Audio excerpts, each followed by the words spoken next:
Hey everybody, and welcome back. On this episode, we're just kind of be bullshitting about the aftermath from UFC 255. We'll talk about some of the fights that have been announced recently. We'll talk about some of the upcoming fight cards in the next couple months or next couple weeks and months here. And yeah, that being said, let's get into it. Let's start off recapping this 255 card. Obviously headlined by Davison Figuereto and Alex Perez, right? And I just kind of thought this was just kind of an odd fight, right? Like, okay, it starts off, they're exchanging some strikes and stuff, and eventually Perez gets a single leg and he runs Figueredo up against the cage, right? And he's looking for a trip, right? He eventually elevates the single leg, kind of shelves it here, and he's looking for the trip. And Figueredo has a couple of fence grabs that definitely impacted Perez's ability to complete the takedown. Okay? Then Davison Figueredo kind of jumps on this leg lock attempt. Perez breaks free and turns around, and he ends up in a position where he kind of forces Figueredo to turtle a little bit.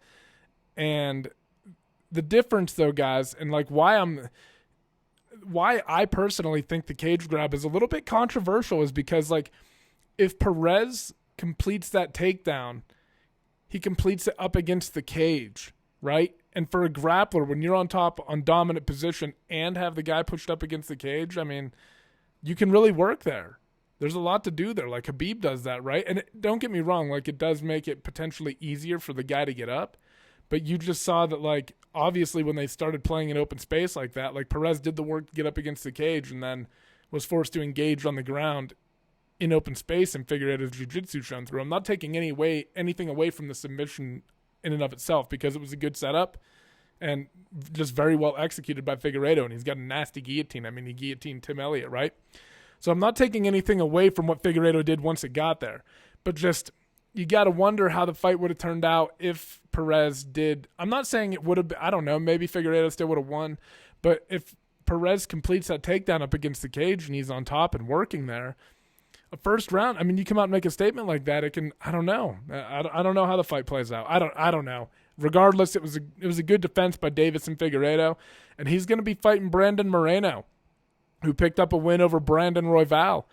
And right now, okay, so this is one of the things that we'll talk about in a little bit, but it's tentatively scheduled for UFC 256, right? And Moreno's fight against Royval was an entertaining one, right? And got to the ground, and obviously towards the end of the first round, Royval popped his shoulder out of place, like out of the socket, right? And Moreno was pounding on and picked up the win. And Moreno versus Figueredo is a good fight, right? But yeah, another entertaining one on this card. Antonina Shevchenko picked up a win. Joaquin Buckley, I think I'm pronouncing that correctly. Joaquin Buckley picked up a win, and now it looks like they're going to he might be fighting James Krause. They seem to have a lot of beef going on, and James Krause talking shit on him, saying he's not a good. I don't fucking know. I'm not in the gym, right? But yeah. Joaquin Buckley adding one more to the highlight reel. Caitlin Chukagian picked up a pretty dominant win over Cynthia Calvillo. Just kind of shut any offense that Cynthia Calvillo had to offer down. Just kind of maintained the distance throughout the fight. Mike Perry and Tim Means had a pretty good fight. I thought there were moments where, you got to see it. Mike Perry's tough, man, but, Tim Means just showed that his veteran prowess kind of showed through in this fight, in my opinion, He kind of went out there and proved that his striking is very legitimate, and he's got a high fight IQ. And they got into it a couple times. Like, they were fighting in a phone booth, and he had those moments where he did exchange with Perry, but most of the fight was fought pretty intelligently. And, Perry had his moments as well. He had a takedown in the first round. I think he took the back of Tim Means. So, good fight, good win for Tim Means. And it's hard not to root for the guy who made weight, right? Like, Perry missed weight by like 5 pounds. It's hard not to root for Means in this one. So, good win for him. And then there's the fight between Valentina Shevchenko and Jennifer Maia for the women's flyweight title. Valentina's trying to defend, and she does so successfully, but not without a little bit of resistance, right? Like, you saw that Jennifer Maia definitely won the second round. And, man, I think it's just like Jennifer Maia's style is she can take a punch, and she just keeps coming forward and applying pressure. And I think a lot of people were confused at why Valentina was taking it to the ground and not just because she clearly had an advantage on the feet, right? But I think what was happening is Jennifer Maia was just continuing to press forward and box. And as she did that, like, yeah, Valentina was having greater success and was more precise with things.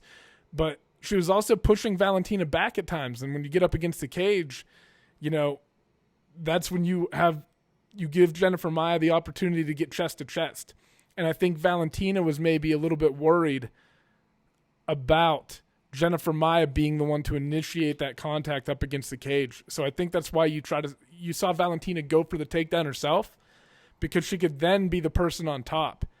And even if she wasn't able to get Jennifer Maia out of there, she was able to do enough to control position, and I think she realized that, right? Like, she could just kind of sit on top, land a little bit of damage, and be the person winning the fight. So it was just a challenging matchup, in my opinion. I thought, like, you know, it was maybe something that Valentina, like, she's still human, right? And, like, sometimes when you just have matchups like this, and she still won. I mean, she still won in dominant fashion, but sometimes you just get a matchup like that, man. And I think Jennifer Maia is just a tough matchup. But that's just kind of the read that I got on the fight, at least. I don't know. Maybe I'm wrong. Let me know what you guys think. All right, so now I want to talk about some of the fight announcements that have been put out. Like, one of the big fights for January 16th, I think it is Max Holloway versus Calvin Gator. And you got to think that the winner of this fight is going to be probably getting a title shot, right? Especially Calvin Gator is going to be hungry for one, man. I mean, after his knockout win over Jeremy Stephens, then he beats Dan Ige, who was coming off that win over Edson Barboza. You got to think that Calvin Gator's poised to fight for the title if he can beat Max Holloway, but the problem is it's Max Holloway. And both of Holloway's losses to Volkanovski have been very close, in my opinion.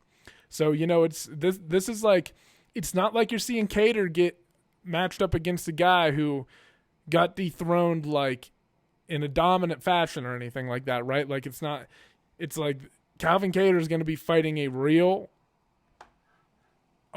quality, like, title caliber fighter in Max Holloway. So it's a big step up in competition for him. I think it's a way tougher challenge than Dan Ige. And yeah, I think for Max Holloway, this is a chance for him to say, hey, I deserve another shot at Volkanovski. And that's one of those rare ones where even though Volkanovski's 1-2, I would watch a third fight between him and Max because I think it's such a great fucking matchup, right? And I think the two fights were close. But that's a fight that I'm looking forward to. Obviously, they announced Conor McGregor versus Dustin Poirier for January 23rd. There's also some side talks about Conor potentially getting booked up against Manny Pacquiao in a boxing match, but it seems like this January 23rd card against Dustin Poirier is set in stone.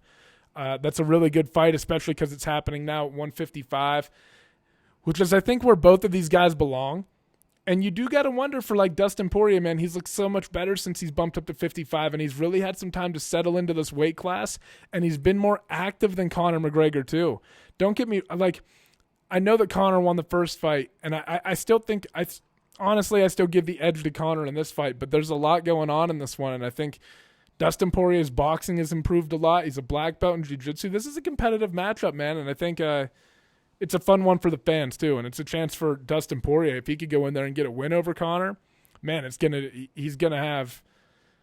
be able to pretty much do he's going to be able to demand a title shot almost, I think, with that, right? I think that's enough momentum to get you one, so we'll see. It's a good fight. It's a good fight either way. But yeah, it's some good, so obviously some big fight announcements, right? But I want to talk about two cards in particular that are coming up. This UFC 256 card has been plagued with injuries, right? They try to get Michael Chandler versus Tony Ferguson. Tony Ferguson's lobbying for the fight. Doesn't seem like Michael Chandler wants it, right? Doesn't happen. So then they announced that Charles Oliveira versus Tony Ferguson is getting added to the card. Now you're like, all right, well, now we got Aljamain Sterling versus Petr Yan, and now, you know, do you find out that they moved Davison Figuereto and Brandon Moreno to this card to try to, like I said, bolster it up a little bit. And then you find out that Yan and Sterling is off. So it's like, all right. And now listen, let me see if I can pull up the card. This is the card that MMA Junkie had listed, right? Davison Figuereto versus Brandon Moreno, the current one that they have listed. Now, if you go to the UFC or the ESPN sites, the only two fights that they have listed, if you go to those sites, is it says TBD versus TBD for the headline. They have Junior Dos Santos versus Cyril Gane listed, and Sergey Spivak versus Jared Vandera listed. That's it. No other fights. But if you go to MMA Junkie, they have Davison Figueredo versus Brandon Moreno, Tony Ferguson versus Charles Oliveira, Dwight Grant versus Li Jinglong, Jacare Souza versus Marvin Vettori, Angela Hill versus Tisha Torres, Mackenzie Dern versus Verna Jandaroba, and a few more, right? Carl Robertson, Billy Quarantillo, Hinata Moicano. But I just saw the Hinata Moicano fight. That was supposed to be, I believe, this weekend, and it's bumped to this 256 card, supposedly, right? But, okay, so let's just take the top 5 fights. Davison, Figuereto. Sorry, I'm being repetitive. Figuereto versus Moreno. Ferguson versus Oliveira. Ferguson does add a lot of weight to this card, admittedly, guys. He really does, in my opinion. Dwight Grant versus Li Jinglong. Jacare Souza versus Marvin Vettori. And Angela Hill versus Tisha Torres. Let's say that's your main card, right? And you got to pay for this. This is UFC 256. But if you look at the free fight that comes up on December 19th, Leon Edwards versus Khamzat Chimaev, Stephen Thompson versus Jeff Neal, Marcin Tybura versus Greg Hardy, Marlon Moraes versus Rob Font, Jose Aldo versus Marlon Chito Vera, Misha Serkinov versus Ryan Spann. Man, I don't know. I think there's an argument that free card, I'm more interested in the free card than I am the pay-per-view, right? And it makes me wonder if the ESPN and the UFC site's not having the matchups on there, if something's going on behind the scenes. I don't know if they're going to actually, I don't know what's going to happen. But man, I think that December 19th card that's headlined by Edwards and Chimaev is a deeper card and a more interesting card and just a more exciting. Jeff Neal versus Stephen Thompson. That's a great fight. Chimaev versus Edwards is a great headliner. Marlon Moraes, Rob Font. That's a great matchup. Jose Aldo versus Marlon Vera. Big step up in competition for Marlon Vera. Man, that's a great card. It's hard not to argue that card isn't better than UFC 256 current lineup. So it'll be interesting to see if they mash it together. I don't know. Move some of these free fights. I don't know what's going to happen. It's going to be interesting to see. But,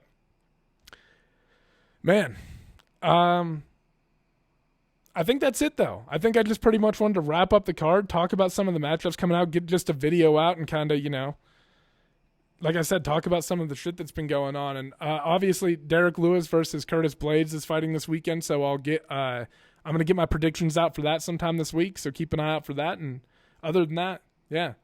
Let me know what you guys thought of the fights. Let me know what you think of the matchups coming up. Let me know in particular whether you would rather watch the December 19th card headlined by Edwards and Chimaev, or if you would rather watch UFC 256.